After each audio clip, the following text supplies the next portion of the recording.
ರಕ್ಷಣೆ ಕೊಟ್ಟಿಲ್ಲ ಮಹಾಸ್ವಾಮಿ. ನನ್ನನ್ನು ಯಾರು ಅತ್ಯಾಚಾರ ಮಾಡಿಲ್ಲ ಮಹಾಸ್ವಾಮಿ.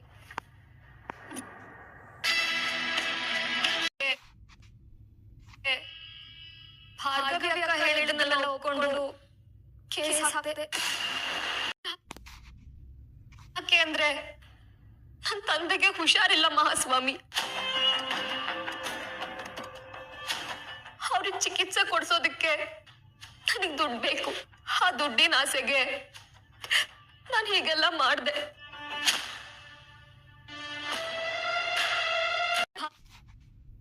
ಭಾರ್ಗವಿ ಅಕ್ಕ ನಾನು ಸತ್ತೇ ಹೋಗಿದ್ದೀನಿ ಅಂತ ನಾಟಕ ಮಾಡೋಣ ಅಂತ ಹೇಳಿದ್ರು.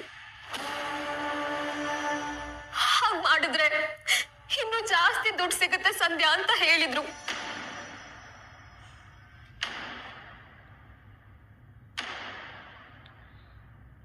ಅವ್ರು ಹಾಗೆ ಹೇಳಿದಾಗ ನಂಗೆ ತುಂಬಾ ಭಯ ಆಯ್ತು ಮಹಾಸ್ವಾಮಿ. ಇದ್ಯಾಕೋ ಮಿತಿ ಮೀರ್ತಿದೆ ಅಂತ ನಾನು ಒಪ್ಕೊಂಡಿಲ್ಲ. ನಾನು ಒಪ್ಪದೇ ಇದ್ದಾಗ ನನ್ನನ್ನ ಬೆದರ್ಸಿದ್ರು ಮಹಾಸ್ವಾಮಿ.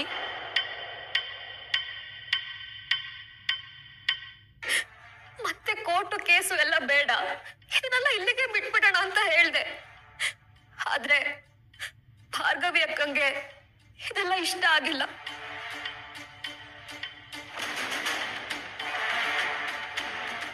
ದುಡ್ಡಿನ ಆಸೆಗೆ ನನ್ನನ್ನು ಕೊಲೆ ಮಾಡೋದಕ್ಕೆ ಅವರೇ ಜನರನ್ನ ಕಳಿಸಿದ್ದು.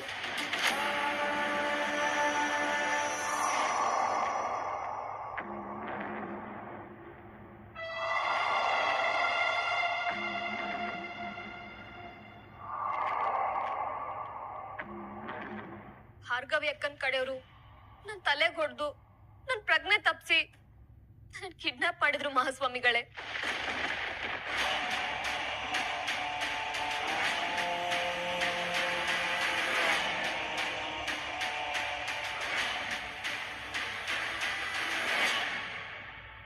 ಅದಾದ್ಮೇಲೆ ನಾನ್ ಕೊಲೆ ಆಗಿರೋ ತರ ಡ್ರಾಮಾ ಮಾಡಿ ವಿಕ್ಕಿ ಮತ್ತೆ ಸಿತಾರ ಅವ್ರ ಮೇಲೆ ಕೊಲೆ ಕೇಸ್ ಹಾಕಿದ್ದಾರೆ.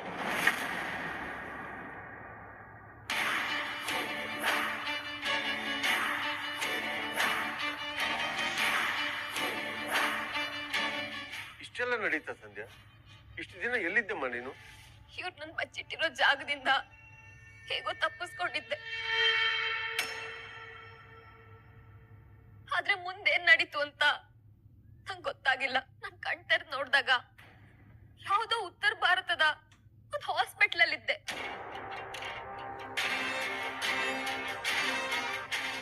ಯಾವುದೋ ತೀರ್ಥಯಾತ್ರೆ ಮಾಡೋ ಒಂದ್ ಗುಂಪಿಗೆ ನಾನ್ ರೋಡಲ್ಲಿ ಸಿಕ್ಕಿದ್ನಂತೆ.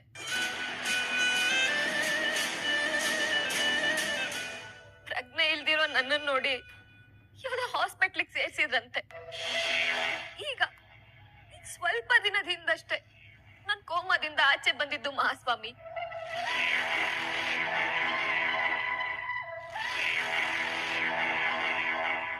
ನ್ಯೂಸ್ ನೋಡಿ, ಇಲ್ಲಿ ನಡೀತಿರೋ ವಿಷಯ ನೋಡಿ ಗಾಬರಿ ಆಗೋಗಿತ್ತು. ಅದಕ್ಕೆ ನೇರವಾಗಿ ಇಲ್ಲಿಗೆ ಬಂದ್ಬಿಟ್ಟೆ.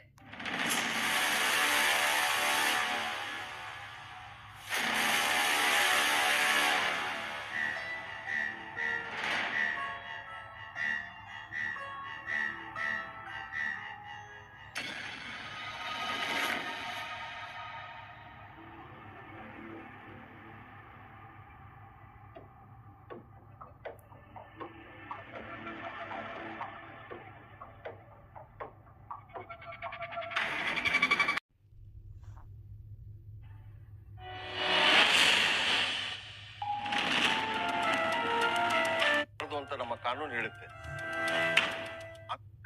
ಪರಿಜ್ಞಾನ ಇದೆಯಾ? 100 ಅಪರಾಧಿಗಳು ತಪ್ಪಿಸ್ಕೊಂಡ್ರು ಒಬ್ಬ ನಿರಪರಾಧಿಗೆ ಶಿಕ್ಷೆ ಆಗ್ಬಾರ್ದು ಅಂತ ನಮ್ಮ ಕಾನೂನು ಹೇಳುತ್ತೆ. ಅಂತ ಕಾನೂನಿನ ಕಣ್ಣಿಗೆ ಮಣ್ಣೆರ್ಚಕ್ ಹೊರಟಿದಿರಲ್ಲ. This is unacceptable Bhargavi. Acceptable Bhargavi.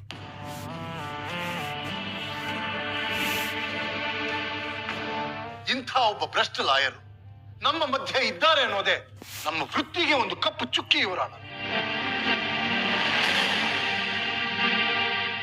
ಕಾನೂನಿಗೆ, ಕಾನೂನಿನ ಕಟ್ಟುಪಾಡಿಗೆ, ಲಾಯರ್ ವೃತ್ತಿಗೆ, ಘನ ನ್ಯಾಯಾಲಯಕ್ಕೆ ಮರ್ಯಾದೆನೆ ತೋರಿಸದೆ ಬಹಳ ಕನಿಷ್ಠವಾಗಿ ನಡ್ಕೊಂಡಿದ್ದಾರೆ ಇವರ.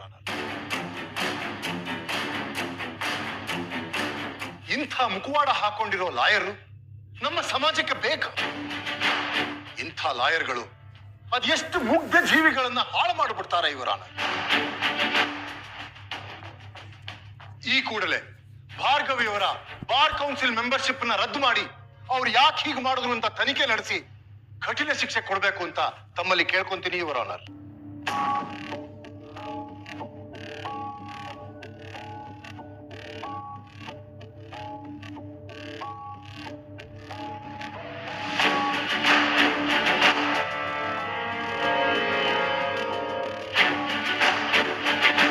ಅಡ್ವೊಕೇಟ್ ಭಾರ್ಗವಿ LLB ಅವರು ಮಾಡಿರೋದು ಮಹಾ ಅಪರಾಧ.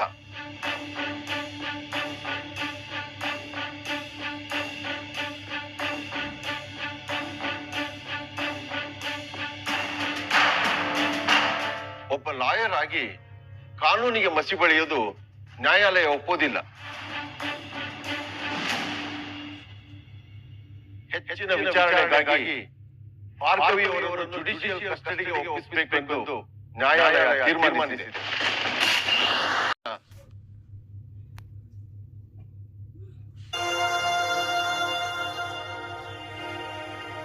ಹಾಗೆ ವಿಕ್ರಮ್ ಭೂಪತಿ ಅವರನ್ನು ಬಿಡುಗಡೆಗೊಳಿಸಬೇಕೆಂದು ಈ ಘನ ನ್ಯಾಯಾಲಯ ತೀರ್ಮಾನಿಸಿದೆ.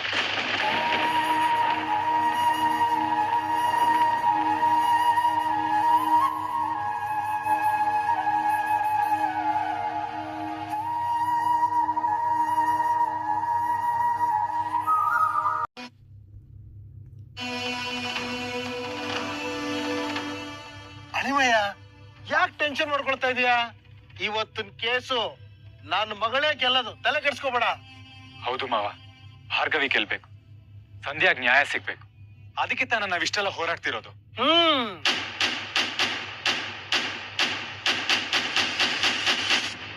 ಅಣಿಮಯ್ಯ, ಅಲ್ಲಿ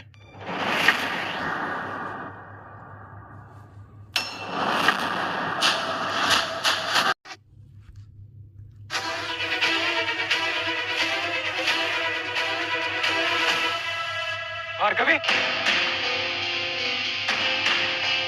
ಸರ್, ಸರ್ ಯಾಕೆ ಸರ್ ಭಾರ್ಗವಿನ ಅರೆಸ್ಟ್ ಮಾಡಿದ್ದೀರಾ? ನೀವು ಒಳಗಡೆ ಬರ್ಲಿಲ್ವಾ? ಇವರು ಸುಳ್ಳು ಕೇಸ್ ಹಾಕಿ ಸಿಕ್ಕಾಕೊಂಡಿದ್ದಾರೆ.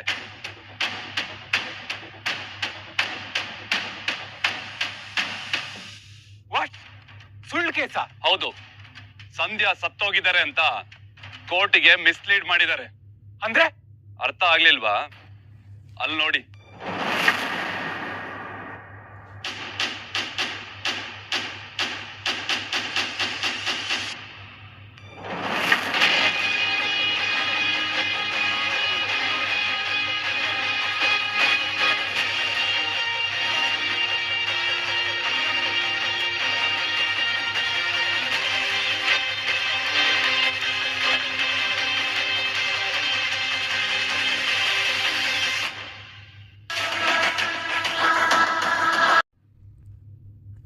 Bhargavi, constable jeep ಹತ್ಸಿ.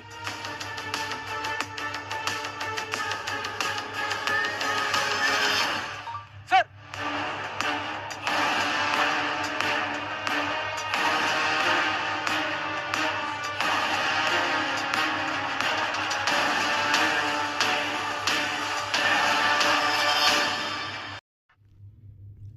ಸಮಾಧಾನ ಆಯ್ತಾ ಈಗ? ನ್ಯಾಯಕ್ಕೋಸ್ಕರ ಹೋರಾಡ್ತಿದ್ ನನ್ನ ಮಗಳನ್ನ ಅಪ್ಪ ಮಗ ಇಬ್ಬರು ಸೇರ್ಕೊಂಡು ಜೈಲಿಗೆ ಕಳಿಸ್ಬಿಟ್ರಲ್ಲೋ. ನಿನ್ನಂತವನ್ನ ನಂಬ್ಕೊಂಡ್ ನನ್ನ ಮಗಳು. ಮಾವ, ನಾನ್ ನಿಜವಾಗ್ಲೂ ಏನು ಮಾಡಿಲ್ಲ. ಸಾಕ್ ಕೆಲ್ಸು. ಮಾತಾಡ ನೀನು ನಿಮ್ಮಪ್ಪ JP ಇಬ್ಬರು ಸೇರ್ಕೊಂಡು ಸಂಚು ಮಾಡಿ ನನ್ನ ಮಗಳಿಗೆ ಮೋಸ ಮಾಡಿದ್ದೀರಾ. ಇನ್ನೂ ದೊಡ್ಡ ಸಂಚು ಮಾಡಿ ನನ್ನ ಮಗಳನ್ನ ಬೇಕಾದ್ರೆ ಕೊಂದು ಬಿಡ್ತೀರಾ ನೀವು. ರಾಕ್ಷಸರು ನೀವು, ರಾಕ್ಷಸರು, ರಾಕ್ಷಸರು. ಮಾವ,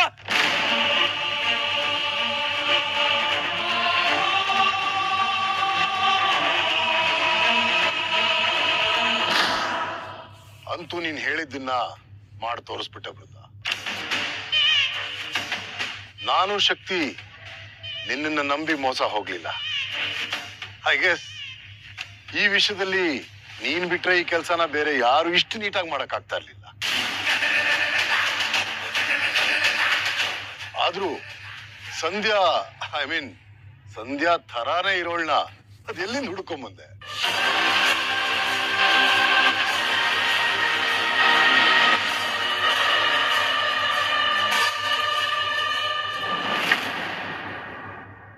ಕಣ್ ಕಾಣಲ್ವೇನ್ರಿ ನಿಮ್ಗೆ? ಹಂಗ್ ನುಗ್ತಿರಲ್ಲ. ಸಾರಿ ಮೇಡಮ್, ಬಸ್ಸಿಗೆ ಟೈಮ್ ಆಗ್ತಿತ್ತು ಅಂತ ಓಡ್ ಬಂದೆ.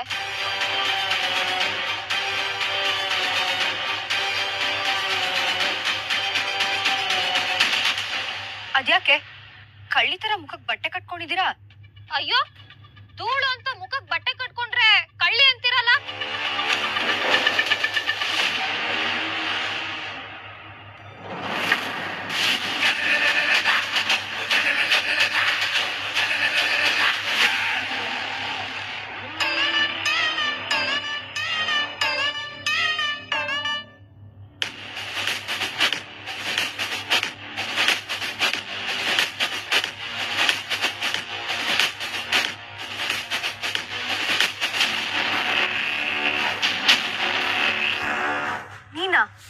ಸಾರಿ ಮೇಡಮ್, ನಂಗೆ ಬಸ್ಸಿಗೆ ಲೇಟ್ ಆಯ್ತು, ನಾನು ಹೊರಡ್ತೀನಿ.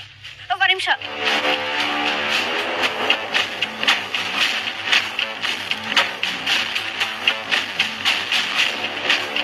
ನಿನ್ ಹೆಸರೇನು? ರಮ್ಯಾ. ಇನ್ ಮುಂದೆ ನಿನ್ ಹೆಸರು ರಮ್ಯಾ ಅಲ್ಲ.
ನೀನ್ ಏನ್ ಬೇಕು ಕೇಳು, ಕೊಡ್ತೀನಿ.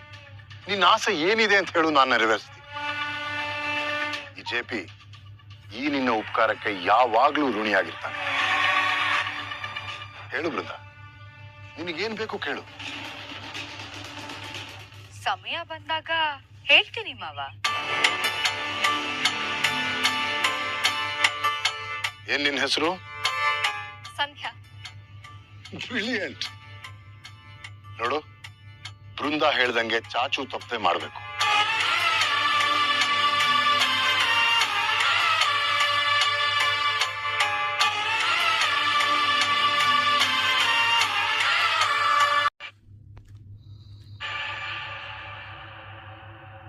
Welcome welcome welcome.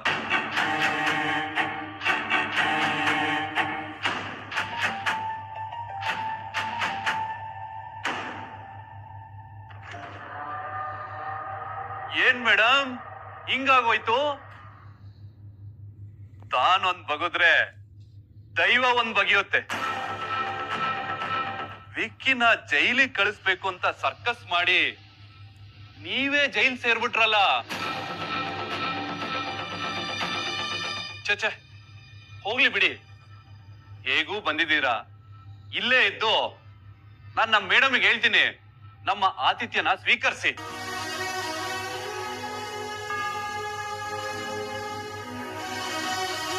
ಆಮೇಲೆ ಏನ್ ಮಾಡ್ಬೇಕು ಅಂತ ಯೋಚನೆ ಮಾಡಿ. ಇಲ್ಲಿ ಯೋಚನೆ ಮಾಡಕ್ ಆಗ್ಲಿಲ್ಲ ಅಂದ್ರೆ ಹೇಳಿ, ಲೊಕೇಶನ್ ಶಿಫ್ಟ್ ಮಾಡಿಸ್ತೀನಿ. ದಿ ಬೆಸ್ಟ್ ಜೈಲ್, ಓಕೆನಾ?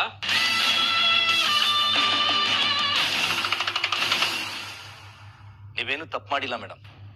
ನ್ಯಾಯ ಕೇಳಕ್ ಹೋದ್ ಕೈಗೆ ಬೇಡಿಯಾಗಿ ಕಳ್ಸಿದ್ದಾರೆ. ಅಲ್ಲೇನ್ ನಡೀತು ಸರ್? ನಮ್ ಕಣ್ಣೆದ್ರಿಗೆ ಸಂಧ್ಯಾ ಡೆಡ್ ಬಾಡಿ ನೋಡಿದ್ವಲ್ಲ. ಅಲ್ಲ, ಸತ್ತೋಗಿರೋ ಸಂಧ್ಯಾ ಹೇಗ್ ವಾಪಸ್ ಬಂದ್ಲು? ಈ ಕೇಸ್ಗೆ ತುದಿ ಬುಡ ಇಲ್ಲ ಅನ್ನೋ ತರ ಆಗಿದೆ. ನ್ಯಾಯ ಕೇಳಿದ್ ನನ್ನ ಹೆಂಡತಿನ ಅರೆಸ್ಟ್ ಮಾಡಿದ್ರಲ್ಲ, ಇದ್ಯಾ ಸೀಮೆ ನ್ಯಾಯ? ಎಷ್ಟೇ ಕಷ್ಟಪಟ್ಟು ಹೋರಾಡಿದ್ರು ಈ ದೇಶದಲ್ಲಿ ನ್ಯಾಯ ಸಿಗಲ್ಲ ಅನ್ನೋದು ಗೊತ್ತಾಗೋಯ್ತು. ಅವತ್ತು ನಮ್ಮಪ್ಪಂಗೂ ಇದೇ ಸ್ಥಿತಿ ಬಂದಿತ್ತು. ಇವತ್ತು ಅವ್ರ ಜಾಗದಲ್ಲಿ ನಾನ್ ನಿಂತಿದ್ದೀನಿ. ಈ ಜಗತ್ತಲ್ಲಿ ನ್ಯಾಯ ಅಂತ ಹೋರಾಡೋರ್ಗೆ ಇಷ್ಟೇ ಬೆಲೆ. ನ್ಯಾಯಕ್ಕೆ ಬೆಲೆ ಸಿಗುತ್ತೆ, ಆದ್ರೆ MLA ಶಕ್ತಿ ಪ್ರಸಾದ್ ಅಂತವ್ರನ್ನ ಎದುರಾಕೊಂಡ್ರೆ ಇದೇ ನ್ಯಾಯ ಸಿಗೋದು.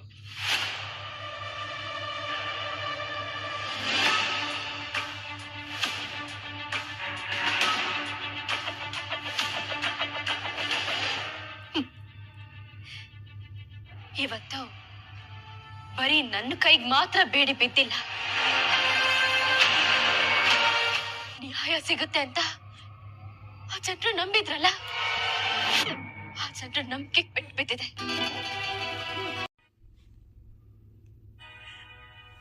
ಅವ್ರ ಭರವಸೆ ಮುರಿದು ಹೋಯ್ತು.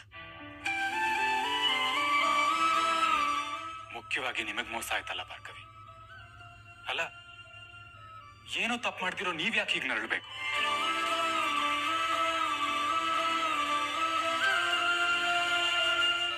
ನಿಮ್ಗೆ ಗೊತ್ತಲ್ವಾ ಪಾರ್ಥ, ನಾನ್ ಯಾವ ತಪ್ಪು ಮಾಡಿಲ್ಲ. ಕೋರ್ಟಲ್ಲಿ ಕೊಟ್ಟಿರೋ ಎಲ್ಲಾ ಸಾಕ್ಷಿಗಳು ನಾನೇ ಸಂಗ್ರಹಿಸಿರೋದು. ಹಾಗಿದ್ಮೇಲೆ ಅದ್ ಹೇಗ್ ತಪ್ಪಾಗಕ್ಕಾಗತ್ತೆ?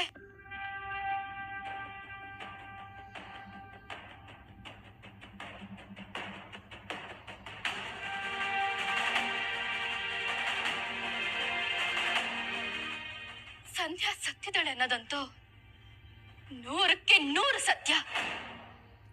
ಆದ್ರೆ ಅದೇ ಸಂಧ್ಯಾ ಕಣ್ಣೆದ್ರಿಗೆ ಬರಕ್ಕೆ ಹೇಗ್ ಸಾಧ್ಯ ಪಾರ್ಥ? ಅದೇ ನನಗೆ ಅರ್ಥ ಆಗ್ತಿಲ್ಲ ಭಾರ್ಗವಿ. ನಮ್ ಕಣ್ಣಿಗೆ ಕಾಣ್ತಿರೋ ಸತ್ಯತೆ ಅದೆಷ್ಟೋ ಕಾಣ್ತಿರೋ ಸುಳ್ಳುಗಳಿದೆ ಅಂತ ಇದೆ ಭಾರ್ಗವಿ.